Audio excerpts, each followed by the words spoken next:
Welcome to Binge Breakthrough, the podcast designed to help you finally break through the barriers that keep you stuck feeling out of control around food. I'm Master Certified Coach Jane Pilger, and I want you to know that no matter how long you've been struggling or what you've tried, food freedom is possible, and I'm here to show you how. After years of therapy, eating disorders treatment, restrictive diets, and reading all the books, I was still stuck in the on-again, off-again cycle of restricting and binging until I was able to see it all from a new perspective that changed everything. Each week, I will share the strategies, tools, and mindset that allowed me to overcome my decades-long battle with binge eating. Your journey to body trust starts now. Let's dive in. Hello, trusted listener. Welcome to Binge Breakthrough. I consider you a trusted listener because I trust that you are listening to this episode of the podcast for a reason.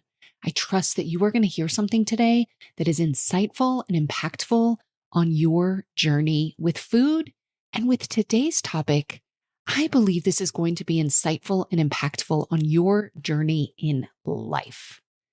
So we're talking today about a concept that I love and that has been absolutely life-changing for me. And this became very relevant and the topic for today's podcast based on something that happened yesterday.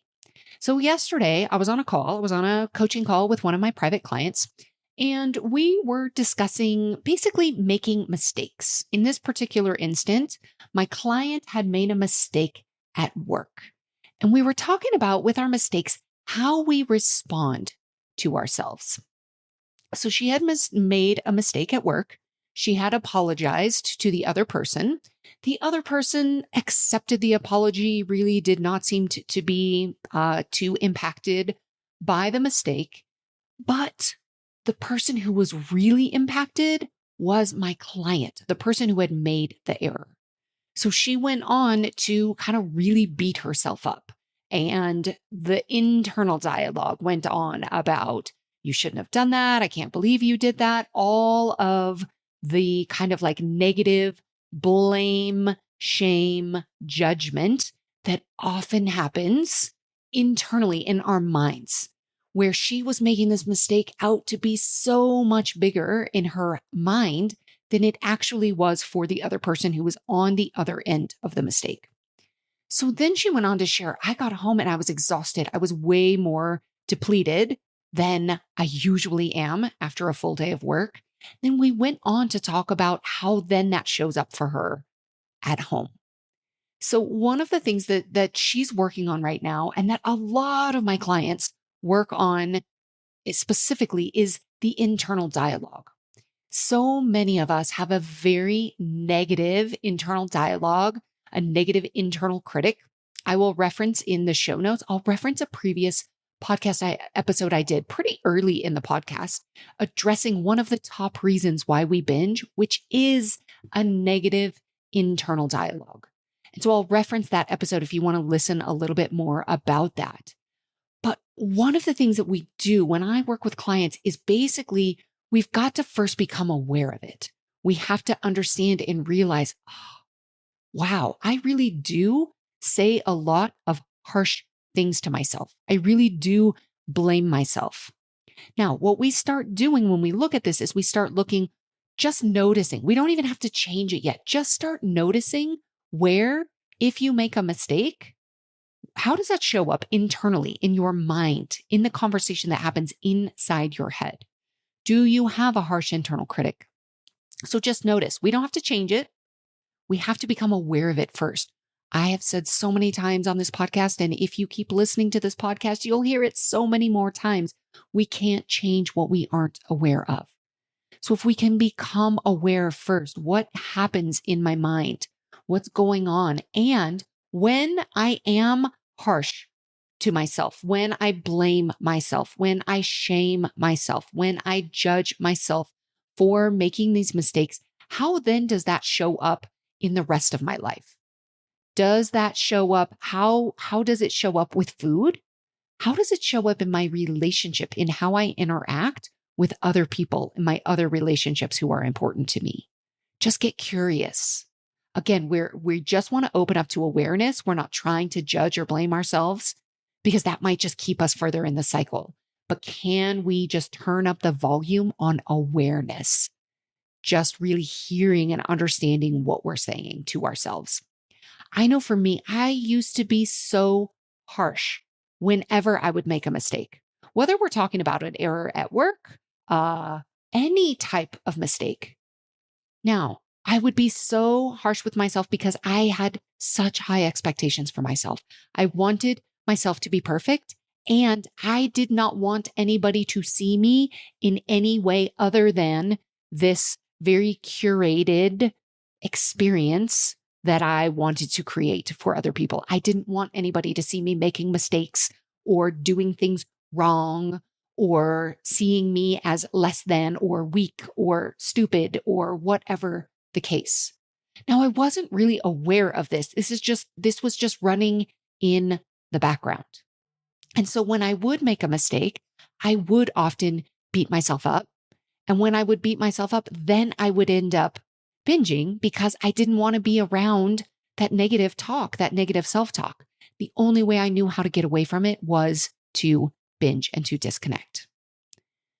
Now, the other time, so let me tell you how this all came up and how this became the podcast you are listening to today. I was having this discussion with my client about an error that she made at work. We were talking about just awareness and noticing how this comes up. Then I shared with her one of my favorite concepts, and it's a concept that has been life-changing for me. And it is this phrase, permission to be human. I don't recall where I first heard this concept. I do know that I have heard it from Cara Lowenthal, but I believe I actually heard it before Cara, but I can't really place it. So maybe I heard it from her first, but I think I actually heard it from somebody else, but I can't recall who the person was. But the concept is most important than the person who it came from. This is the concept, permission to be human. Permission to be human means you are allowed to make mistakes. I am allowed to make mistakes. If we give permission to ourselves to be human sometimes, it can be very freeing. Just this idea that I can make mistakes sometimes. I don't expect other people to be perfect and make zero mistakes. Now, would it be nice if nobody made mistakes in this world? Sure, it would be great, but that's not real life. Mistakes happen. Mistakes happen for all kinds of reasons. And if we can look at mistakes as a place where we can learn and we can grow, then perhaps we wouldn't be so afraid of mistakes. So many of us think that mistakes are evidence of failure. They're evidence that we're not good enough. They're evidence that we're not doing the right thing. So yeah, if we think that that's what a mistake is, it's evidence for all of those things that I'm not doing it right, that I'm not good enough, that I'm a failure, then of course I am going to want to avoid mistakes at all cost. And it's going to feel very threatening to my brain if I make a mistake. But if I can shift that perspective and I can say, yeah, people make mistakes sometimes. It happens all the time. And it's through our mistakes. If we approach our mistakes intentionally, we can learn so much from our mistakes. And I was sharing with her how it has shifted so much for me that I have permission to be human. I can make mistakes in work, in life. I also have permission to be human with food. I don't like thinking about a binge or an overeat or an emotional eat as a mistake. That doesn't feel right to me. It doesn't feel resonant to me. But I do think of it as showing up in a way that I would not prefer. And I also now think of it as a very human thing to do. There's always a reason behind it. And instead of expecting myself to never overeat or emotionally eat or show up with food in a way that I wouldn't prefer, to never, ever do that again, I don't think that's human. I don't think it's human to expect myself to eat perfectly and eat just the right amount and never eat to the place where I kind of feel really full or my stomach hurts or whatever. To expect myself to never do that again is kind of asking myself to not be human. So I want to give myself permission to be human. And I want to give other people permission to be human also. I used to have these really high standards for myself and for other people. Now, I still have pretty high standards for myself, and I also don't expect myself to be perfect and flawless and never make mistakes or never show up with food in ways that don't really line up with the type of eater I want to be. There's this permission to be human. And the more I have given myself permission to be human, the more I notice that I give others permission to be human. So I'm having this call with my client and I get off the call. And then I see my emails and I have all of these emails saying, I was trying to get on to the monthly coaching call for the blueprint and I can't seem to get on. And I realized, took me a minute, but I realized I had made a mistake. I had made a mistake in the time that I put on my calendar versus for a coaching call compared to the time that I had sent out in an email and with reminders. So I had lots of people who are a part of the Binge Breakthrough Blueprint online course trying to attend this monthly call, and they couldn't get on because I was on with a private client. And I realized, oh my gosh, I made a mistake. So I quickly realized what happened. This is what I love about seeing just how much progress I've made in this area. In the past, I would have really beaten myself up. I probably would have frozen. I wouldn't have known what to do. And this time I made a quick pivot. I realized what happened. I sent an email to everyone who had been invited to the call. I apologized. I told them I made a mistake. I'm going to start right now. Can you join me? And so I got on the call. And when I started, it was just me talking to myself. But I thought, it's okay. I'm going to explain what happened. And no matter what, I had questions that had been submitted ahead of time. I knew I could create a powerful call even if nobody showed up, and that I could send out the replay and there would be so much amazing value created from it. So I got on the call and I started explaining, this is what happened.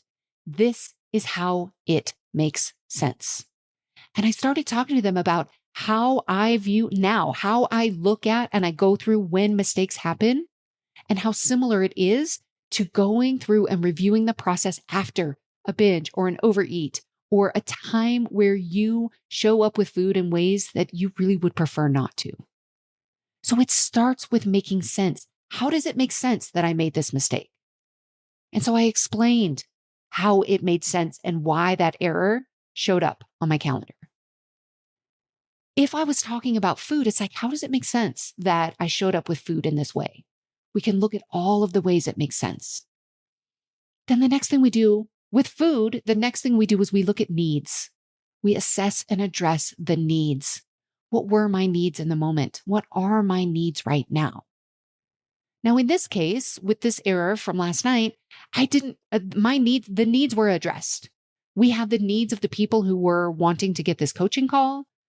So I had communicated with them. I had given them the opportunity to come on a bit late. I was going to send out the replay, my own need for reassurance, reassuring myself that it was going to be okay and that I was going to take care of it.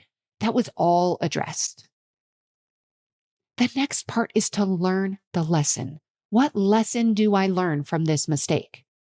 I learned the lesson from this and how the timing got messed up and what I would do differently. I went through all of that. And we do that with food too. What do I learn from this? What do I learn? What would I do differently? And then we move on. Moving on means, yeah, I made a mistake. Yes, I wish that didn't happen. Yes, I understand why it happened. And I'm going to make sure it doesn't happen again because I've learned the lesson. I figured out what I'll do differently next time. And now I move on, which means I leave it behind. aside from the lesson that I take with me, I move on. Now, my client who was sharing with me earlier, she hadn't moved on from it. The other person on the other end of the mistake was like, oh, it's okay. It's not a big deal. But she kept beating herself up. She kept thinking about it. She kept blaming herself. This is the type of energy that depletes us. The shame and the blame and the judgment that we bring onto ourselves that is going to make us so much more likely to want to disconnect with food. So I invite you to take this concept of permission to be human and just try it on. You can try it on like a garment. Take it into the dressing room, give it a dress rehearsal, give it a 10-day, let me just try it and I can return it if I don't like it with free shipping. You don't have to keep this concept if you don't like it, but try it on. See what it's like, both for you and also for other people. If other people make mistakes, can you give them permission to be human? Now, I want to be very clear. Permission to be human is different than permission to not do something that isn't in alignment with your values or what feels right or true to you. So what I mean by that is permission to be human is not just like a blanket excuse. Okay, yeah, I have permission to go say something really mean and nasty to my husband because, I'm human and all humans say mean things sometimes. So yeah, that's okay. No, that's not what I'm saying. I'm not saying that it's like permission to just go act like a person you don't want to act like or act out of alignment with yourself. It's not permission to just go out and be in total disregard for yourself or for other people. That's not it. What I'm talking about with the permission to be human is it's a response to yourself when your best self in that moment isn't what you would prefer it to be for any number of reasons. I believe that we are all always trying to do the best that we can. I was trying to do the best that I could with the emails and with the reminders and the monthly call. And I was so excited about it. I had several people reaching out who were excited about coming on to the call and being there. I was absolutely attempting to be my best self. And I made a mistake. So then I can say, oh, okay, I can understand. I can work through this. I can assess it. I can learn. I can move on. But it's not like, oh, well, it doesn't really matter. It's okay if I don't even send them a reminder. It's okay if I don't have the call this month. Permission to be human. Sometimes people just don't follow through on their commitments. No, that's not what I'm saying. I am not saying that this is an excuse or a reason to get out of something. But sometimes the way we show up in the world is not what we would have preferred, despite our best efforts and our best intentions. Maybe it's our nervous system. Something happened in our brain that kind of triggered a survival response. Maybe we were just overwhelmed. Maybe we were trying to do too many things at once. Maybe we were so tired we just couldn't even think straight. Maybe we had other things happening. Whatever it is, this is when we look at permission to be human. Now, if you're not learning and adapting and growing from your mistakes or your moments with food that you don't prefer, again, I don't like to call those mistakes. I don't think that's a mistake. But I think we can use this concept in both situations. Yes, there are mistakes we make in life, and there are times we show up with food in ways we don't prefer. But if in either instance, if you're not learning and adapting and growing from that and reflecting on it, then there's something to look at. If you're making the same mistakes or the same choices with food without really looking and becoming aware, seeking support, trying to do things differently, that's where we want to look at it. Because then perhaps that permission to be human becomes an excuse. And that's not the concept that I'm offering up here. So I realize in this case, it's like this permission to be human. Humans will make mistakes in all areas of life. In sometimes the way we communicate, sometimes literally a simple error in our work or what we're doing. Sometimes as humans, we are going to eat more food than feels good in our body. It's unrealistic to think we're never going to make a mistake. It's unrealistic to think I'm never going to overeat again. So I don't think it's helpful to try to focus on never making a mistake again, or never binging again, or never overeating again. Because then if I do, then I'm going to make it mean that I'm a failure. I'm going to make it mean so many things about myself. But if I can shift my focus away from never doing that again to making sure and committing that if I do, or even when I do, that I'm fully aware, that I can make sense of it, I can address my needs, I can learn the lesson, and I can make the changes that I need to make so it's less likely to happen again. Then I can move on towards the created future that I'm imagining for myself. I don't need to sit and spin in the mistake or sit and spin in the choices that I made around food. What I want to shift and focus is understanding it, learning from it, adjusting, adapting, growing so that I can take the next step towards the future I want for myself.